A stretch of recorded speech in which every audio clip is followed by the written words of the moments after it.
I know I've not been away. A lot has been happening in the last couple of weeks. But I'm back. My name is Wisdom Chapp-Jumbo, and if you're listening now, this is Power Solutions. Yeah, we didn't go away. And again, Power Solutions is that number one a radio show that tells you everything you need to know in the power sector. Those who want to learn about renewable energy, solar, and all those new innovations that will help us solve our power problems. We didn't go away. We are here. We need to go.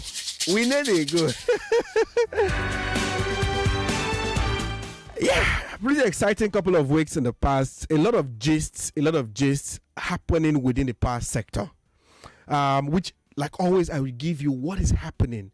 What is the latest, and just to let you know, the Energy Transition Office has opened in Abuja, and a couple of events is happening within the week. So if you want to plug into that, maybe you need to check online and see how you can be part of this. You can check on LinkedIn, Energy Transition. Nigeria Energy Transition on LinkedIn and see what's happening there. A lot of conversations you need to learn, and I like to encourage you to learn and learn and learn.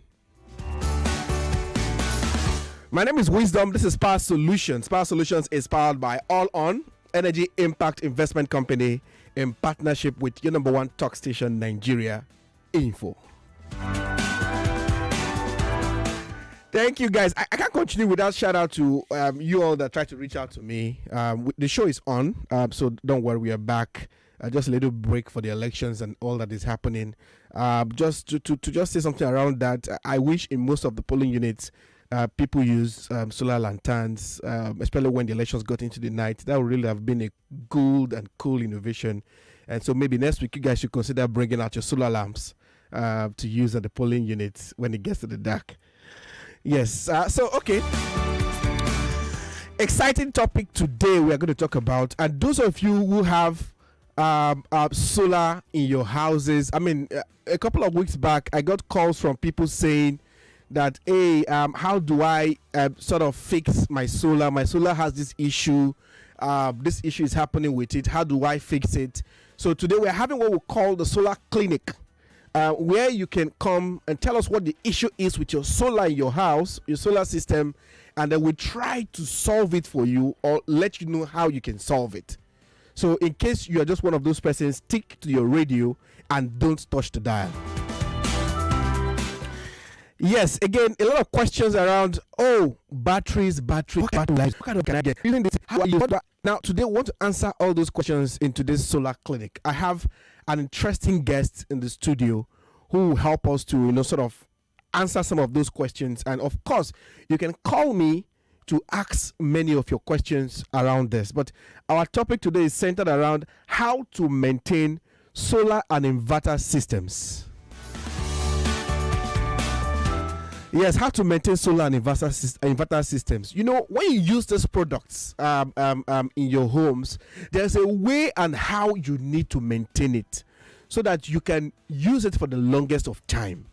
There are mechanisms, there are techniques, there are many things you need to do so that you can continue to enjoy your solar as long as you want to. And again, I like to say, if you use solar, please call me and tell me how that solar has been working super well for you. I've gotten so much feedback over time and I really love it. A lot of people are switching to solar and I want to help more people switch today. Without much ado, let's go into it. My guest is ready, is kicking. Is super excited to be here. It's my own good guy.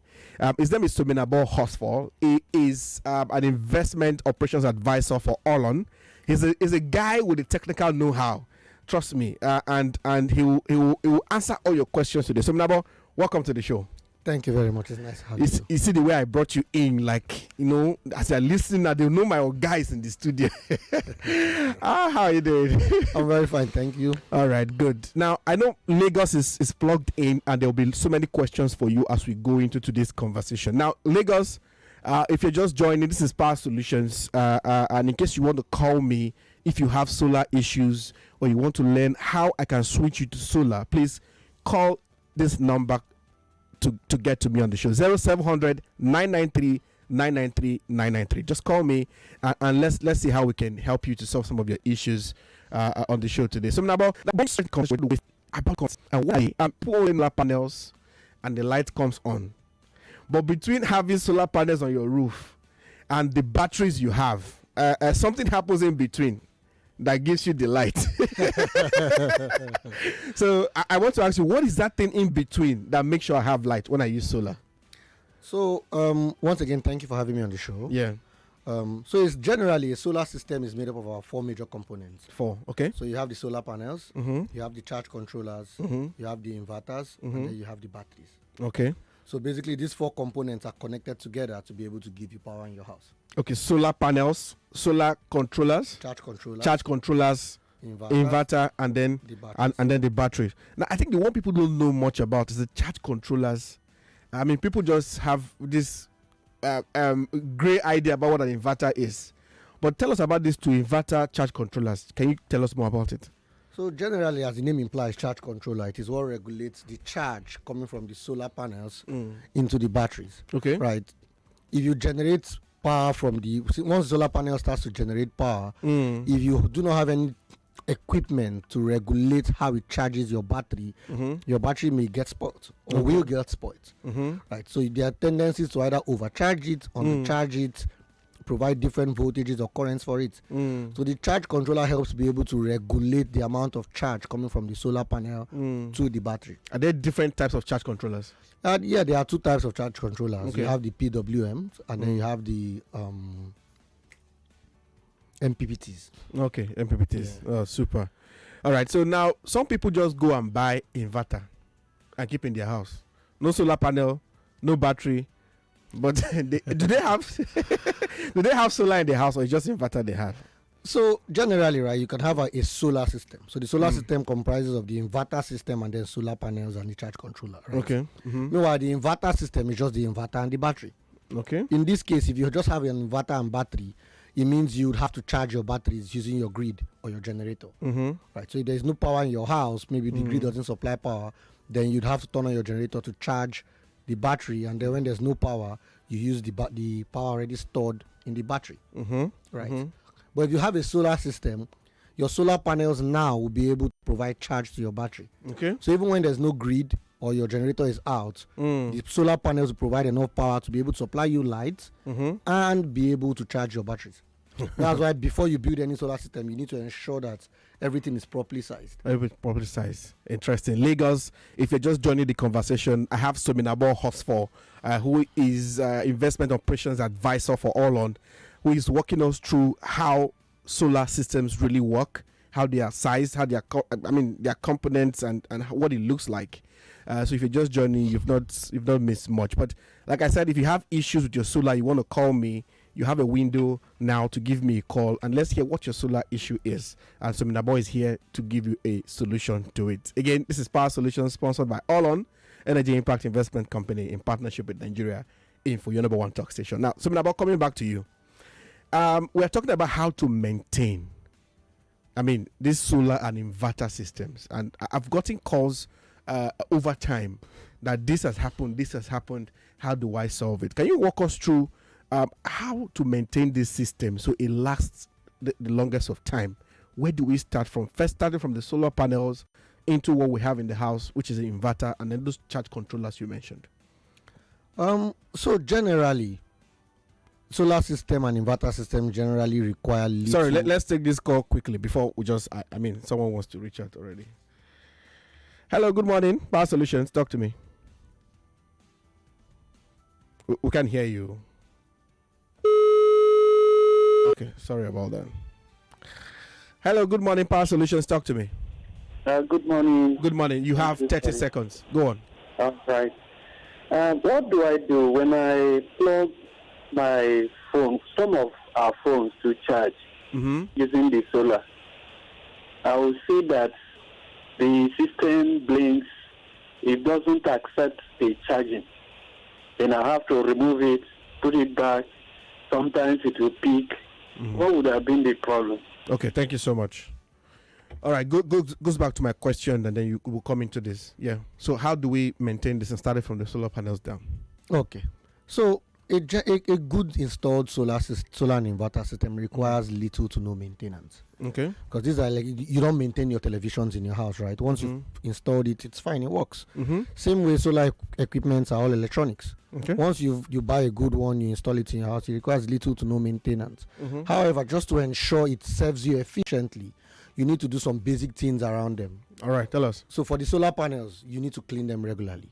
Right? If you live in an area that's very dusty, you need to ensure at least you clean your panels every 3 months. Some people, since they bought it, they've never cleaned it. Most people expect that when the rain falls, it cleans the panel. Yes, rainfall will, to some extent, wash your panels, right? Okay. But it wouldn't clean it adequately. It's like when you have a dirty car, and then you sprinkle water on the car. On the instant, the whole screen and everywhere comes clean. But after a while, all those marks that used to be on the car will turn up. Right? Except you use a mop or you use a cloth to wipe the car. That's when it gets clean properly. So this applies also to the solar panels. So you have to literally use something and water to clean the surface of the panels. And you don't need any other chemical, just water. Just water. Just water, and get a mop, and just the way you mop your floor, just clean the solar panels. So that chemical they are selling in the market, I don't know the name, that they say is to clean solar panel. Whatever you don't need any chemical. You don't need it. You don't need it. You even don't require detergent. Oh, just ordinary water. Just ordinary water, and use a cloth, mop stick, whatever it is. Just ensure you do not scratch the surface of the panels. Okay. That's it. Just put the water and then clean the panels, and that's fine. Your panels will continue to generate adequate power supply. And if you don't clean it regularly, what happens? Well, if you don't clean it regularly, then dirt will be on it for so much, and once dirt has started creating layers on the panels, it will not be able to generate enough power you require. What would be one sign to know that I need to clean the panel? Well, if your panels are in an area where you can see them visually, just look. You would be able to see when your panels are getting dirty. Right? You will feel the dust on it. If your building is very high and you have no access to seeing the panels, again, look around your environment. How dusty does it get? Right. Somebody listening to us now is taking the radio to go and look at the thing inside the house to see which one is charge controller. I know somebody is doing it right now, but how do you maintain charge controllers? What kind of maintenance is supposed to happen there? The charge controllers and inverter inside the house. So the other 3 components are mostly kept indoor or in a secluded room to prevent direct water, right? So for those ones, just ensure they are properly installed in a well-ventilated environment. Okay. Right. As long as they are installed in a well-ventilated environment, they will continue to last. So the charge controllers and the inverters require no maintenance. From time to time, the same way you wake up and dust your TVs, just go around and dust them, and that's fine. But ensure they are installed in a well-ventilated environment. A well-ventilated environment.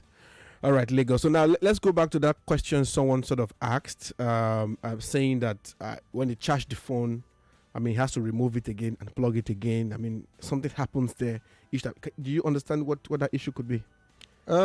Okay, so I'll answer him before I discuss on how to maintain the batteries. But Yes.